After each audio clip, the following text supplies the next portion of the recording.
welcome back again sa aking YouTube channel. So for today's video ay isang platform naman po ito na i-share ko na nag-offer po ng 3,000 up to 30,000. So bagong labas na platform, ngayon lamang din pong August 2023. Nag-rate na rin po siya kagad dito ng 3.80 stars and then meron na rin pong 3,000 review. So, marami na rin po yung na-engage, marami na rin po yung nagsubok or nag-try sa platform na ito na mangutang. So, dito, tatry natin kung nakautang ba talaga sila or possible ba na nagkakaroon ka talaga dito ng pera or baka scam lang din po ito, nakikinukuha lang din ng mga information nyo. Just keep on tuning in, but don't forget to subscribe and click mo na rin po ang bell button dyan, mga lalabas, para naman lagi kang notified sa mga ina-upload ko na video. So, okay, let's get started.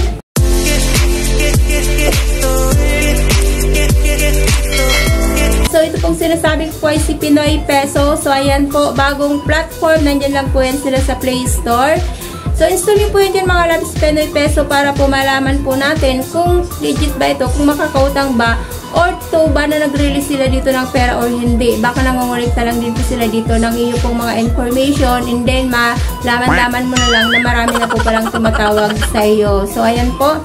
So, after po yan dyan mga lalabs, so as usual po na mga ginagawa po natin na nangungutang tayo, so mag-fill up po yan dyan ng mga information po, including po ang iyo pong educational background, ang iyo pong work information, and then hindi talaga nila dito nakakaligtaan ang kunin po ang iyo pong contact information. So, dito magpo-provide ka ng mga information ng iyo pong mga kamag-anak and then yung mga kakilala. So, ibigay nyo lang po yung mga kasamahan nyo po yung mga lalab sa bahay nyo para naman po namomonitor nyo kung sino-sino ba yung mga tumatawag sa inyo ng mga online lending apps na kung saan po ay nangutangan po ninyo.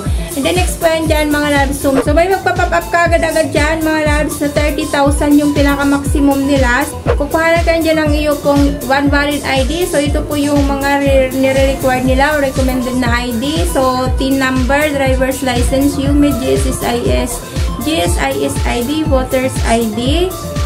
So PRC ID, SSS ID, passport, and OWA ID, and then national ID. So, provide lamang po kayo dyan ng at least one and then upload nyo po. So, after po nyan dyan, mga labas, so may malalabas po yan dyan ng product list. So, ibig sabihin, product list. So, meron sila ditong VIP 13, which is the popular. So, 3,500. VIP 6, 3,500 din. And then, VIP 19, popular, 3,500. And then, dito, may mga lagay na apply. So, ibig sabihin, kailangan mong applyan yung bawat isa na ito para makapag-proceed po doon, para matapos nyo po yung application nyo po dito kay Pinoy Peso. So, after po yan, click mo po yung apply na po yan dyan. So, may lalabas po yan dyan na method of releasing mo. So, payment method. So, dyan, kailangan mong maglagay ng iyo pong GCash number para doon po ipasok nila ang iyo pong loan amount. And then dyan, so, pwede po ang GCash, Coins, PH, Paymaya, RD Phone Shop, and M-Loelier. So, mamili lamang po kayo dyan. And then, click nyo lang po ang confirm loan. So, dito mga labs kay Pinoy Peso, so hindi pala ito agad-agad nag-evaluate ka agad ng iyong application dahil dito nakalagay po is dahil after po ng iyong confirmation, so mag-intay tayo ng ma-review ang atin pong mga loan bag dahil wala po sila dito inilabas na approval. Tingnan natin yung mga reviews ng mga nag-engage na po or nakatry na mangutang dito kay Pinoy Peso. Dahil sabi niya dito is isa po siya sa mga nakautang na, and then nalaman niya rin po kung magkano ba yung approval amount ni Pinoy Peso dito. So dito sabi niya, just like others, this app is not transparent, so no option to review on how much the fees and all. You can only see the fees when you submit the application. So 3,500 yung loan amount, yung fee is 1,500, and makukuha mo na lamang daw po is 2,000. So, no option to cancel.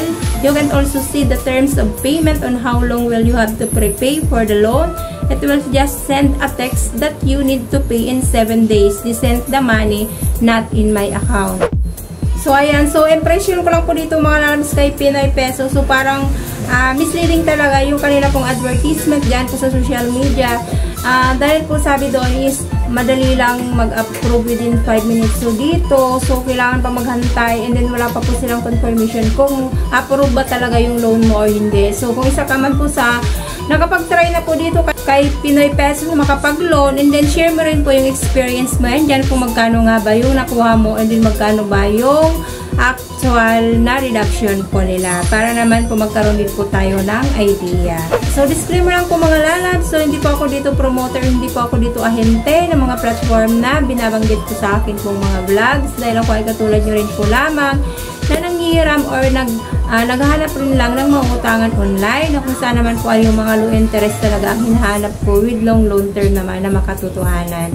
So ayan po, so thank you for tuning in mga lalabs. Goodbye for now. Bye!